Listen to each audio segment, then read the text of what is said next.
what would you say, morally pointed out, I'm at high risk to reoffend with my appalling opinions, like, for example, the opinion that it's a crime against humanity to slice the breasts off minor girls who are confused about their life because they've had their brains addled by their appalling teachers and were not protected by their cowardly psychologists and their criminal butchers, the criminal butchers who are masquerading as surgeons. So let's see if we can generate another complaint or two for the college. Oh, I can't believe it's so funny. Well, let me finish go ahead. Let me finish the crime. So, so I can be afraid that someone like me might utter some opinion that's hateful against some protected group. Gender expression, by the way, is protected in Canada. Gender expression literally is fashion. Literally. It's literally fashion. It's, how you present yourself.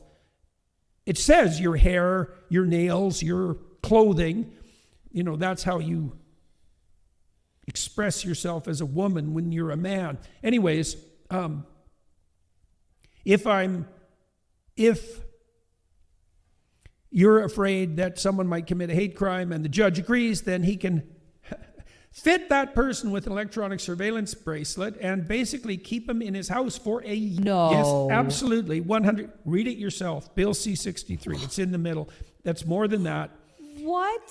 Stop any communication on social media, monitor all the social interactions in real life, and force the person to submit their body fluids on a regular basis for analysis for reasons that just are not specified in the bill. I suspect they got it from domestic abuse cases where, if you are a domestic abuser, if you're violent and you drink alcohol, you're much more likely to be violent. I mean, alcohol makes people violent, especially if they're already somewhat violent. So I imagine they just lifted it from there. Hate crime, domestic violence. Yeah, it's beyond comprehension. It's beyond comprehension. I still can't believe that's what that bill says, but I've stated it publicly several times and no one's come out and said, Peterson doesn't know what the hell he's talking about. And I think the reason for that is that I actually read the bill and I know what's in it and I know where it's headed, just like I read Bill C-16 and told the Senate that if they went forward with their idiot legislation, that they would cause an epidemic of gender dysphoria among young women. Right. I got that right. That's for sure. And it wasn't like that was my hypothesis. I thought, I know how psychological epidemics start because I knew the literature and I know who's susceptible to them and how you create them. Just by having that idiot legislation that Justin, his moralizers, thought was freeing for the LGBTQ plus two-spirited community, from whom I would say the rest of us have heard just about enough. So. Wow. Well, I hope that bill doesn't pass. That's crazy. Yeah, I think any conservative, who anything controversial, which has switched. We were talking the other day about any socially conservative viewpoint would be a hate crime. Yeah. Oh, well, and the thing is the bureaucracy is set up to serve informants. Essentially, it'll just produce a class of informants. They're incentivized by the legislation. It'll just produce a class of informants who will do nothing but weaponize a new bureaucracy that has the power to expand indefinitely without the constraints of legal precedent, which it says in the bill. Yeah, it's beyond belief. And that's all presented in the package of protecting children from online harm. Canada could just move to shut down the porn sites if it actually cared about online harm to children. Go after Pornhub, for example, which is situated in Canada, by the way. And so if there was an iota of seriousness behind this, which there isn't, because there isn't an iota of seriousness in Trudeau and his cabinet, there's many other things that could be done to protect children that would actually work without severely and permanently compromising civil liberties. But Canadians, mostly they're still asleep. So, speaking of weaponized bureaucracy, might as well do a college update. Yep. So, what's happening? Okay, so I'm supposed to contact my re-educator. Yeah. That's on me. And they couldn't find one initially. That's right. We asked, first of all, they sent me the the information pertaining to my re-educator, but they redacted all the contact information and the name. So that wasn't helpful. So my lawyers reached out and said, well, why don't you tell us who it is so that we can contact them, since that's our obligation? And they wrote back and said, well, there's a delay. And then we said, yeah, like, what's the delay? And they said, well, we can't find anyone because you've been so mean to everyone. You scared them away. Why it was redacted? Because there just wasn't one?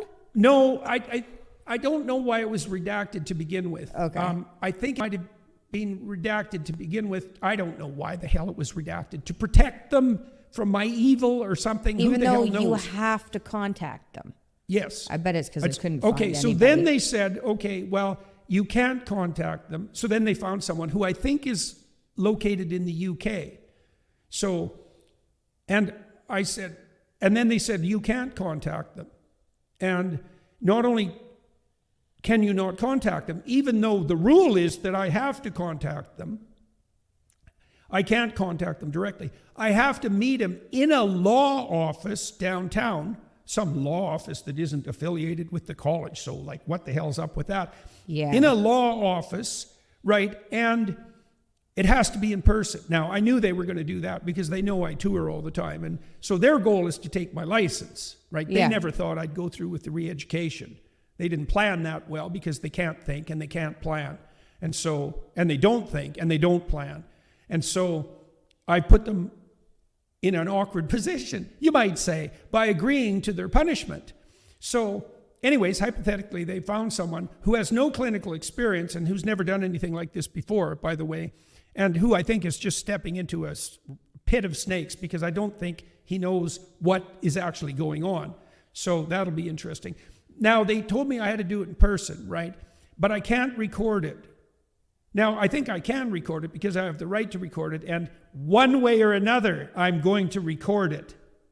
So they said, you can't record it, it can't be public. Now, the reason these things are done in private is to protect the person who's being investigated. Yeah, it's to protect you. Yeah, it's to protect me. But I told them explicitly, I don't want the protection.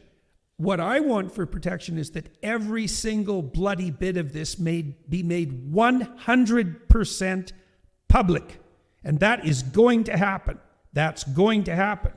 So, anyways, I have to go to this law office downtown, and they'll have a court reporter there to make a transcript. But I don't get to have the transcript unless I agree not to make it public. So we wrote them back and said, you can't just change your own rules. The rules are that I have to contact them. And no. Like, no. Who's hiding something here? Not me. Because as far as I'm concerned, every bit of this can be public. Who's hiding something? Well, I guess it's you, since you won't allow me to make the transcript public. Well, we're protecting the re-educator. It's like, no, that's not how this works. That's not how this works. That wasn't the reason for the privacy to begin with. So, no. So, wow.